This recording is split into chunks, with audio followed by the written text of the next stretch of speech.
Assalamualaikum warahmatullahi wabarakatuh. Pada kesempatan kali ini, kita akan mempelajari rangkaian arus bolak-balik.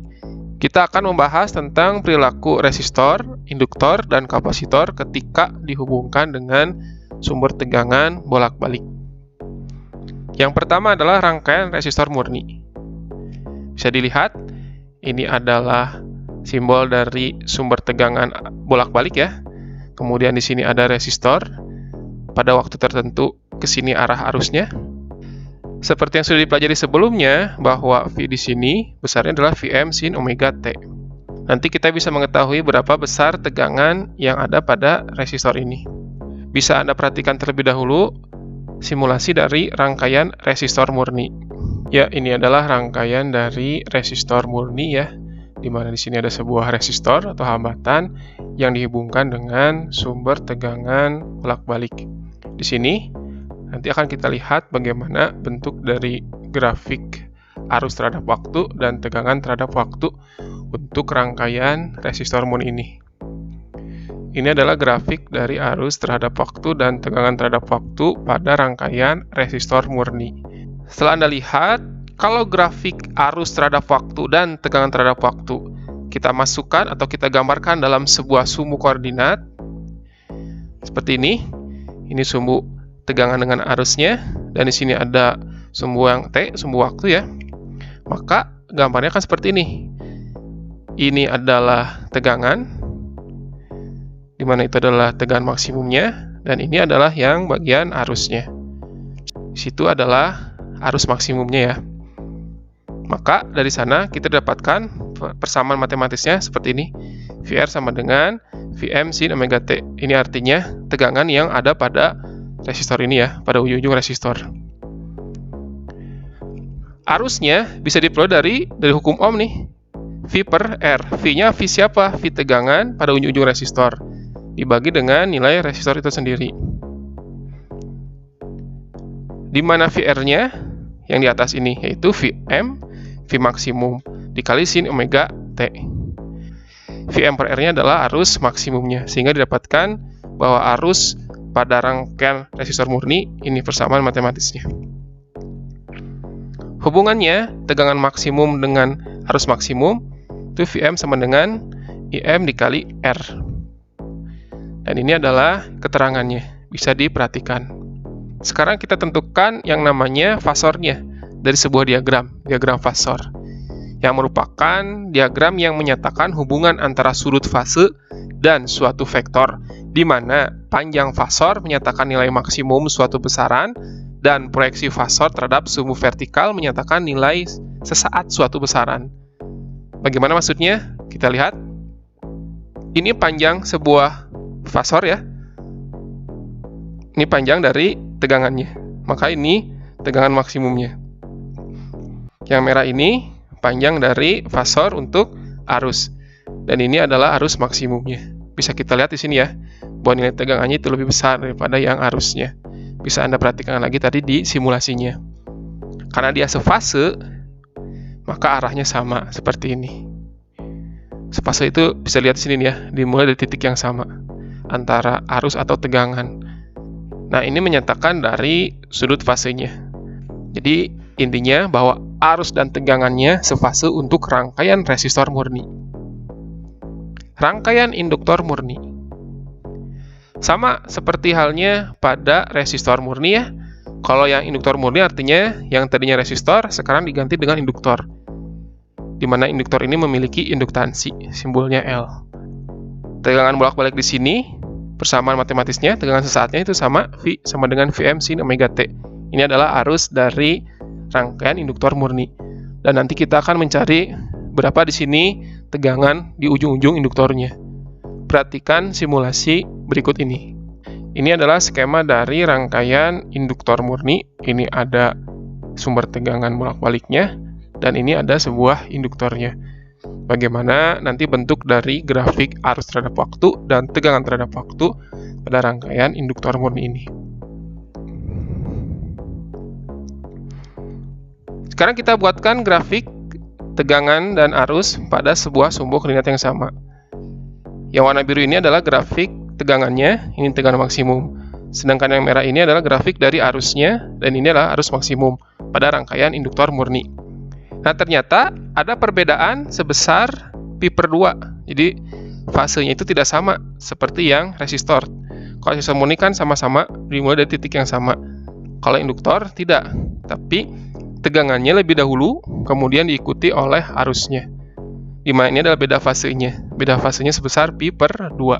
Secara matematis, kita tentukan tegangan di ujung-ujung induktornya, VL sama dengan V maksimum sin omega T. Sedangkan arusnya, IM, arus maksimum sin omega min pi/2. Kenapa? Karena ada beda fasenya tadi, sebesar pi/2. Jadi, arusnya terlambat sebesar pi/2. Nah, pada induktor murni ini nanti muncul hambatannya. Simbolnya XL, yang disebut dengan reaktansi induktif. Yang hubungan matematisnya, XL, reaktansi induktif, itu sama dengan omega dikali L.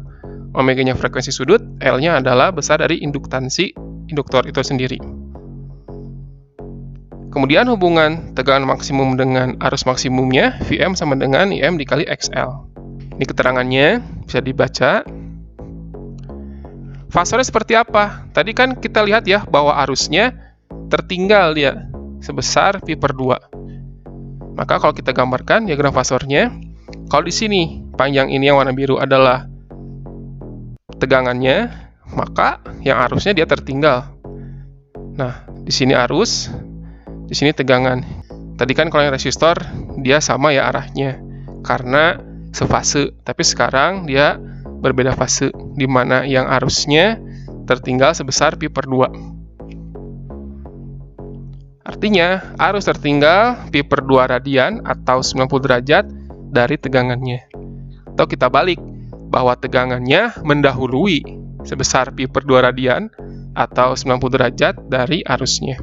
Kemudian rangkaian kapasitor murni. Pada rangkaiannya sekarang adalah sebuah kapasitor dengan tegangan bolak-baliknya ya, sumber tegangan bolak-baliknya. Nanti bisa kita cari tegangan di ujung-ujung kapasitornya. Perhatikan terlebih dahulu simulasi berikut ini. Ini adalah skema dari rangkaian kapasitor murni. Di sini ada sebuah tegangan bolak-balik, sumbernya di sini. Kemudian ada sebuah kapasitor. Nanti kita perhatikan bagaimana bentuk dari grafik arus terhadap waktu dan tegangan terhadap waktu pada rangkaian kapasitor murni ini.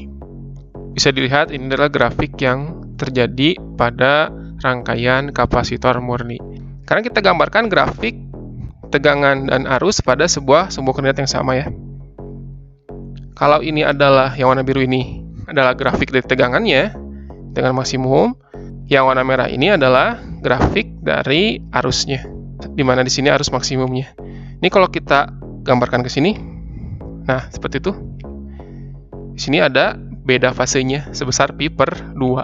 Ini artinya kalau ini dilanjutkan, artinya di sini arusnya terlebih dahulu sebelum dari tegangannya. Jadi arus yang mendahului dari tegangannya. Secara matematis, Vc-nya tegangan di ujung-ujung kapasitor ini Vm sin omega T. Oke, tadi kalau yang arusnya dia terlebih dahulu atau mendahului tegangannya sebesar pi/2, makanya di sini positif. Jadi lebih dahulu lah ya. Pada kapasitor juga akan menghasilkan hambatan yang disebut dengan reaktansi kapasitif. Simbolnya Xc. Secara matematis besarnya 1/omega C. Omeganya frekuensi sudut, C-nya kapasitas kapasitor. Hubungan tegangan maksimum dengan arus maksimumnya, Vm sama dengan IM dikali Xc, reaktansi kapasitif. Ini adalah keterangannya. Fase seperti apa? Sekarang, yang mendahulunya adalah arus. Maka kalau di sini adalah tegangan, maka arusnya sudah lebih dulu, sebelah sini. Ini adalah beda fasenya. Artinya, arus mendahului sebesar pi/2 radian atau 90 derajat dari tegangannya. Bisa dikatakan juga tegangannya yang tertinggal pi/2 radian atau 90 derajat dari arusnya. Contoh soal, suatu rangkaian induktor murni memiliki persamaan tegangan V sama dengan Vm, V maksimum sin omega T dengan V dalam volt ya. Jika diketahui frekuensi sudutnya 100 radian per sekon, tegangan efektifnya 30 volt, dan induktansinya 0,3 Henry. Tentukanlah persamaan kuat arus sesaat dan kuat arus saat T-nya 10 pi milisekon. Diketahui omeganya 100 radian per sekon, tegangan efektifnya 30 volt, induktansinya 0,3 Henry. Yang ditanya pertama persamaan kuat arusnya, yang kedua kuat arus saat T-nya 10 pi milisekon. Mili itu 10 / min 3 dikali 10, jadi 10 pangkat min 2 pi sekon. Kita jawab persamaannya pada rangkaian induktor murni, arusnya itu arus maksimum sin omega T min pi per 2. Kan arusnya tertinggal sebesar pi per 2 radian ya terhadap tegangannya. Omega sudah ada 100 radian per sekon. Yang belum ada adalah arus maksimumnya. Gunakan persamaan V maksimum sama dengan arus maksimum dikali XL, reaktansi induktif. V maksimum adalah tegangan efektif akar 2. Sedangkan XL, omega dikali L. Masukkan nilainya. Ini jadi 30 akar 2, omeganya 100, L-nya 0,3. 100 dikali 0,3 ada 30. Ini kita coret, maka arus maksimumnya akar 2 ampere. Sehingga persamaannya kita masukkan, I maksimumnya akar 2, omeganya adalah 100. Jadi ini adalah persamaan kuat arus sesaatnya. Sekarang pertanyaannya adalah kuat arus saat waktunya 10 pi milisekon. Atau jadi 10 pangkat min 2 pi sekon ya. Kita masukkan nilai T-nya. T-nya 10 pangkat min 2 pi. Kalikan 100, jadinya 1 pi atau pi dikurangi pi per 2. Pi per 2 itu 0,5. Pi dikurangi 0,5 pi, jadinya 0,5 pi. Ini kan ibaratnya 1 dikurangi setengah, jadinya setengah. Sin setengah pi itu adalah 90 derajat. Sin 90 derajat itu 1 dikali akar 2, maka hasilnya adalah akar 2 ampere. Kalau dalam desimal itu sekitar 1,4 ampere.